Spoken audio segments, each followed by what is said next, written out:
بسم اللہ الرحمن الرحیم۔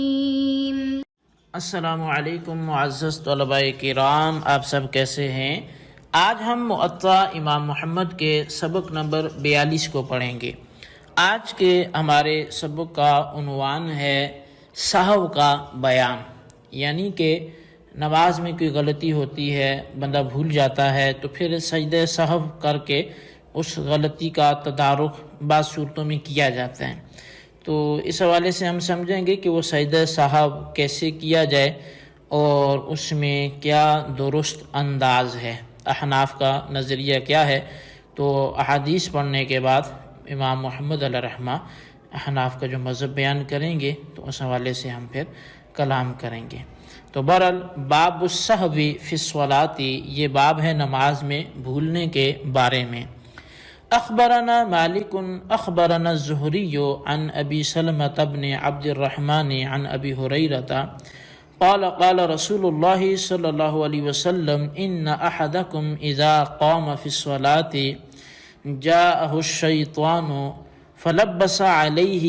حتى لا يدری کم صلی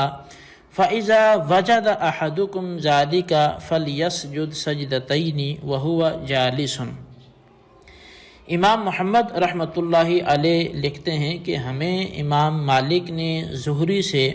اور انہیں ابو سلمہ بن عبد الرحمن نے ابو ہریرہ سے خبر دی کہ رسول کریم صلی اللہ علیہ وسلم نے فرمایا، جب تم میں سے کوئی نماز پڑھنے لگتا ہے تو اس کے پاس شیطان آ کر اس کی نماز میں خلط ملط کر دیتا ہے، یہاں تک کہ نمازی کو یہ بھی نہیں پتہ رہتا کہ اس نے کتنی رکعت نماز پڑھی ہے۔ لہٰذا جب تم میں سے کسی کو ایسی حالت پیش آئے تو اسے بیٹھے بیٹھے 2 سجدے کرنے چاہیے۔ اخبرنا مالک حدثنا داود بن الحسین عن ابی سفیان مولی بن ابی احمد عن ابی ہریرۃ قال صلی رسول اللہ صلی اللہ علیہ وسلم صلاۃ العصر فسلم فی رکعتین فقام ذو الیدین فقال اقصرت الصلاۃ یا رسول اللہ ام نسیت؟ فقال کل ذلک لم یکن۔ فقال یا رسول اللہ قد کان بعد ذلک، فاقبل رسول اللہ صلی اللہ علیہ وسلم علی الناس فقال اصدق ذو الیدین؟ فقالوا نعم، فأتم رسول اللہ صلی اللہ علیہ وسلم ما بقی علیہ من الصلاۃ ثم سلم ثم سجد سجدتین وهو جالس بعد التسلیم۔ امام محمد رحمۃ اللہ علیہ دوسری حدیث لکھتے ہیں کہ ہمیں امام مالک نے خبر دی کہ ہمیں داود بن حسین نے ابو سفیان سے خبر دی، جو ابن احمد کے آزاد کردہ غلام ہیں۔ انہوں نے ابو ہریرہ رضی اللہ تعالیٰ عنہ سے حدیث بتائی کہ ایک مرتبہ نبی علیہ السلام نے نماز عصر پڑھائی تو 2 رکعتوں پر آپ نے سلام پھیر دیا۔ اب حضرت ذو الیدین صحابی جو ہیں انہوں نے عرض کیا، یا رسول اللہ کیا نماز کم کر دی گئی ہے یا آپ بھول گئے ہیں؟ تو نبی علیہ السلام نے فرمایا ان میں سے کچھ بھی نہیں ہوا، یعنی نہ تو نماز کم ہوئی نہ میں بھولا۔ صحابی عرض کرتے ہیں کہ حضور کچھ نہ کچھ تو ہوا ہے۔ پھر نبی علیہ السلام نے حاضرین سے پوچھا، کیا ذو الیدین نے سچ کہا؟ تو سب نے کہا ہاں سچ کہا۔ پھر حضور علیہ السلام نے باقی ماندہ نماز مکمل فرمائی، پھر سلام پھیرا اور بیٹھے بیٹھے 2 سجدے کیے۔ اب اس حدیث سے 2 مسئلے جو ہے وہ سامنے آتے ہیں۔ پہلا تو یہ ہے کہ نماز کے درمیان اگر گفتگو کر لی جائے تو اس سے نماز نہیں ٹوٹتی، یہ حدیث سے یہ سمجھ میں آتا ہے، جیسا کہ نبی علیہ السلام نے بھی لوگوں سے ذو الیدین کے قول کی تصدیق کرانے کے بعد باقی ماندہ نماز ادا فرمائی۔ حالانکہ مسئلہ یہ ہے کہ دوران نماز کلام کرنے سے نماز ٹوٹ جاتی ہے، تو واضح ہے کہ ابتدائی اسلام میں نماز کے دوران گفتگو کرنے کی اجازت تھی، جیسا کہ اس کے حوالے سے ہم گزشتہ دروس میں بھی کچھ نہ کچھ عرض کر چکے ہیں۔ تو اب شروع میں چونکہ اجازت تھی اور بعد میں منع کر دیا گیا، تو لہٰذا اب اگر کوئی اس طرح کرے گا، نماز میں کلام کرے گا، تو اس کی نماز ٹوٹ جائے گی۔ احناف کا یہی مذہب ہے۔ اچھا، دوسرا مسئلہ یہ ہے کہ بھولنے کی صورت میں سجدہ سہو سے نماز میں اس کمی کو پورا کیا جائے، اور اس کا طریقہ یہ ہے کہ تشہد میں بیٹھے ہوئے پہلے سلام پھیرا جاتا ہے اور پھر 2 سجدے کیے جاتے ہیں۔ اب ان دونوں مسئلوں کے بارے میں آپ مزید اگر تفصیل چاہیں تو پہلے مسئلے کے متعلق احناف کا مسلک یہ ہے کہ اگر کسی کو نماز میں تعداد رکعات وغیرہ کی بھول ہو گئی اور اس نے سلام پھیر دیا، اب یاد آ گیا، تو دیکھیں گے کہ اگر سلام پھیرنے کے بعد وہ قبلہ رخ ہی بیٹھا ہوا ہے اور کوئی گفتگو بھی نہیں کی، تو 1-2 رکعت جو رہ گئی ہیں ان کو ادا کرے اور آخر میں سجدہ سہو کر لے، یعنی اس نے دونوں سلام پھیر دیے، نماز اپنے طور پہ مکمل کر گیا، بھول گیا، اپنی جگہ پہ بیٹھا ہے، قبلے کی طرف ہے، مجلس بھی نہیں بدلی، بات بھی کوئی منافی نماز اس نے نہیں کی، تو یاد آیا تو وہیں وہ اپنی باقی رکعت پڑھ کے سجدہ سہو کرے، اس کی نماز ہو جائے گی۔ لیکن اگر قبلہ رخ نہ ہو یا کوئی اس نے منافی صلاۃ گفتگو کر لی ہو تو اب وہ نماز نئے سرے سے ادا کرے گا۔ لیکن امام کے پیچھے پڑھنے والے کو فقہ حنفی میں یہ جو ہے اس کے حوالے سے ہے کہ اگر خود امام مسجد میں ہی ہے اور اگرچہ اس کا منہ قبلے سے پھر بھی جائے تو پھر بھی پہلی رکعت پر بقیہ نماز پوری کر سکتا ہے۔ ہاں، اگر وہ مسجد سے باہر چلا گیا یا مسجد سے نہیں نکلا بلکہ قبلہ رخ رہتے ہوئے گفتگو کر لی تو نماز ٹوٹ جائے گی۔ یہی حکم اکیلے نماز پڑھنے والے کا بھی ہے۔ لہٰذا حضرت ذوالیدین کی حدیث سے نماز میں باتیں کرنے کے جواز پر استدلال کرنا یہ بالکل درست نہیں ہے، کیونکہ یہ منسوخ ہو چکا ہے اور منسوخ سے حجت پکڑی نہیں جا سکتی، استدلال کیا ہی نہیں جا سکتا۔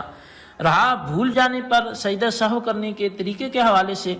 تو اس کی جو تفصیل ہے وہ کتب فقہ میں موجود ہے۔ اب اس میں ائمہ کا اختلاف ہے۔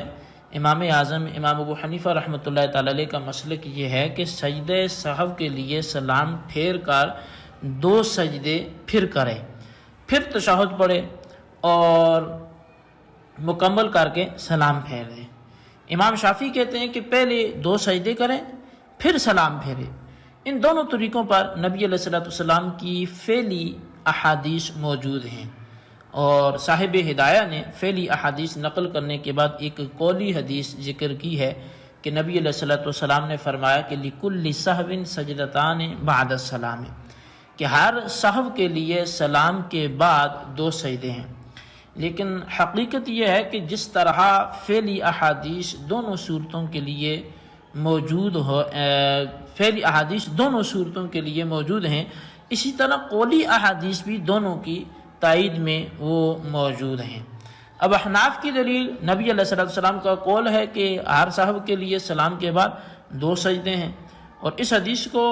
ثوبان سے روایت کیا گیا۔ اسی طرح امام احمد نے اپنی مسند میں، عبدالرزاق نے اپنی مصنف میں اور طبرانی نے اپنی معجم میں اس کی روایت کی ہے، اور مروی ہے کہ رسول کریم صلی اللہ علیہ وسلم نے سلام کے بعد 2 سجدہ سہو کیے، اور اس حدیث کو ابو ہریرہ نے روایت کیا، بخاری اور مسلم نے اسے ذکر کیا، کہا کہ نبی علیہ السلام نے ہمیں نماز پڑھائی، 2 رکعتوں پر سلام پھیر دیا، ذوالیدین کھڑے ہوئے اور عرض کیا یا رسول اللہ کیا نماز کم ہوگی، آپ بھول گئے ہیں؟ یہاں تک کہ بیان کیا کہ رسول کریم صلی اللہ علیہ وسلم نے باقی نماز ادا فرمائی، پھر 2 سجدے کیے اور سلام کے بعد بیٹھے۔ اس بارے میں عمران بن حسین سے امام مسلم نے ایک روایت ذکر کی ہے کہ نبی علیہ السلام نے عصر کی 3 رکعت پر سلام پھیر دیا، پھر اٹھ کر حجرہ شریف میں داخل ہونے لگے۔ ایک کشادہ ہاتھوں والا شخص کھڑا ہوا اور عرض کیا کہ یا رسول اللہ نماز کم ہوگی، آپ غصے سے باہر تشریف لائے۔ وہ رکعت جو ہے وہ جو چھوٹ گئی تھی وہ آپ نے پڑھائی، پھر سلام پھیرا اور اس کے بعد سہو کے 2 سجدے کیے، پھر سلام پھیرا۔ اب اس روایت میں قولی اور فعلی دونوں اقسام کی حدیثیں جو ہے وہ آپ کے سامنے میں نے رکھی۔ اس سے صاف صاف ظاہر ہوتا ہے کہ نبی علیہ السلام نے سہو کا طریقہ یہ اپنایا کہ سلام پھیر کر 2 سجدے کر کے پھر سلام پھیر کر نماز مکمل کی۔ اب اس طریقے کی تائید میں علامہ بدر الدین عینی علیہ رحمہ نے صحابہ کرام کے بھی 2 واقعات نقل کیے ہیں، اور اس حوالے سے حضرت مغیرہ بن شعبہ نے نماز پڑھائی تو 2 رکعتوں کے بعد قاعدہ کرنے کے بغیر کھڑے ہو گئے۔ اب 2 کے بعد قاعدہ کرنا یہ واجب ہے جسے قاعدہ اولا بولتے ہیں، تو مقتدیوں نے تسبیح کہی یعنی لقمے کے طور پہ، تو حضرت مغیرہ نے اشارے سے انہیں بھی کھڑا ہونے کا کہا۔ اب نماز سے فارغ ہونے پر سلام پھیرا اور سہو کے 2 سجدے کیے، پھر نماز کو ختم کر کے آپ نے حاضرین سے فرمایا کہ اب چونکہ آپ نے اس کو نماز میں حاضرین کو گویا کہ نماز کے بعد یہ خطاب ہوا، تو فرمایا کہ میں نے رسول اللہ صلی اللہ علیہ وسلم کو سہون اسی طرح سے کرتے دیکھا ہے۔ تو مطلب سہون سے مراد یہ کہ جو سجدہ سہو ہے وہ اسی طرح سے کرتے دیکھا ہے۔ اب ترمذی نے ایک حدیث جو ہے وہ حسن صحیح وہ حضرت انس بن مالک سے روایت کی ہے، اور طبرانی نے محمد بن صالح سے، اور انہوں نے علی بن عبداللہ بن عباس سے، اور انہوں نے کہا کہ میں نے انس بن مالک کے پیچھے نماز پڑھی تو وہ نماز میں بھول گئے۔ اب انہوں نے سلام کے بعد سجدہ سہو کیا اور پھر اس سجدہ سہو کرنے کے بعد ہمیں فرمایا کہ میں نے اسی طرح کیا جس طرح رسول اللہ صلی اللہ علیہ وسلم نے کیا تھا۔ اب اسی طرح عطا بن ابی رباح کہتے ہیں کہ میں نے مغرب کی نماز عبداللہ بن زبیر کے پیچھے پڑھی، انہوں نے 2 رکعت پر سلام پھیر دیا تو مقتدیوں نے تسبیح کہی، اس پر انہوں نے 1 رکعت اور پڑھی، آخر میں سلام پھیرا اور 2 سجدے کیے۔ اب راوی کا کہنا یہ ہے کہ میں یہ دیکھ کر فوراً حضرت عبداللہ بن عباس کے پاس گیا اور انہیں اس واقعے کی اطلاع کی، تو انہوں نے فرمایا کہ نزول قرآن کے بعد اس سے سنت رسول فوت نہ ہوئی۔ تو اب دیکھیں ان واقعات سے بھی یہی ثابت ہوتا ہے کہ سجدہ سہو کے لیے سلام پھیر کر 2 سجدے ادا کر کے پھر بیٹھ کر تشہد پڑھ کے سلام پھیر کر نماز کو مکمل کیا جائے، اور یہی احناف کا مذہب اور مسلک ہے۔ اخبرنا مالک حدثنا زید بن اسلم عن عطاء بن یسار ان رسول اللہ صلی اللہ علیہ وسلم قال اذا شک احدکم فی صلاته فلا يدری کم صلی 3 ام 4 فلیقم فلیصلی رکعتا ولیسجد سجدتین وهو جالس قبل التسلیم فإن كانت الركعة التي صلى 5 شفعها بهاتين السجدتين وإن كانت 4 فسجدتان ترغیم للشیطان۔ امام محمد رحمۃ اللہ تعالی علیہ اگلی حدیث کو تحریر کرتے ہوئے لکھتے ہیں کہ ہمیں امام مالک نے خبر دی کہ عطاء بن یسار نے زید بن اسلم کو حدیث سنائی کہ رسول کریم صلی اللہ علیہ وسلم نے آپ نے فرمایا کہ جب تم میں سے کسی کو اپنی نماز میں شک ہو کہ اس نے 3 پڑھی ہیں یا 4 رکعتیں پڑھی ہیں تو وہ کھڑے ہو کر 1 رکعت پڑھ لے اور 2 سجدے کر لے، اس حال میں کہ وہ بیٹھا ہوا ہو، یہ عمل سلام پھیرنے سے پہلے کرے، تو پس اگر پڑھی گئی رکعت حقیقت میں 5ویں ہوئی تو ان 2 سجدوں کو ساتھ ملا کر وہ 2 رکعت کے قائم مقام ہو جائیں گی، اور اگر چوتھی ہی ہوئی تو پھر 2 سجدے شیطان کی ذلت بن جائیں گے۔ تو دیکھیں اس حدیث میں سجدہ سہو کا طریقہ وہ بیان کیا گیا کہ جو طریقہ امام شافعی علیہ رحمہ کا مسلک ہے، یعنی سجدے کے بعد سلام پھیرنا۔ اس حدیث پاک میں یہ بات ذرا تفصیل چاہتی ہے کہ نبی علیہ السلام نے شک کو رفع کر کے یقین پر بنا کرنے کو یہ کیوں فرمایا۔ اس بارے میں جو مثال ذکر ہوئی ہے کہ 3 مقرر کر کے 1 کے بعد میں وہ ایک بعد میں پڑھ لیں تو اس کی 2 صورتیں ہو سکتی ہیں۔ اول یہ کہ یہ بعد والی رکعت در حقیقت چوتھی ہی تھی، دوسری یہ ہے کہ یہ رکعت 5ویں ہو۔ اول صورت میں تو 2 سجدے شیطان کی ذلت کا سبب بن جائیں گے اور نماز فرضی ہی مکمل ہوگی، اور دوسری صورت میں 5ویں کے ساتھ 6ٹھی ملا کر یہ 4 فرض اور 2 نفل بنا لے گا۔ تو یہ مطلب نہیں کہ 5 رکعت پڑھ کر سلام پھیر کر 2 سجدے کرے تو پھر وہ سجدے اس کی 6ٹھی رکعت بن جائیں گے، ایسا نہیں ہے۔ اب امام شافعی علیہ رحمہ کے قول کے مطابق جو ہے وہ پہلے سلام نہیں پہلے سجدے کرے۔ علامہ بدر الدین عینی رحمۃ اللہ تعالی نے یہ فرمایا کہ سجدہ سہو کا معاملہ دونوں صورتوں کی گنجائش رکھتا ہے، لیکن بہتر یہ ہے کہ پہلے سلام پھیرے، پھر 2 سجدے کرے اور پھر سلام پھیر کر نماز مکمل کی جائے، کیونکہ اس طریقہ کو اپنانے والا وہ حضرت علی بن ابی طالب، سعد بن ابی وقاص، عبداللہ بن مسعود، عمار بن یاسر، انس بن مالک، عبداللہ بن زبیر اور عبداللہ بن عباس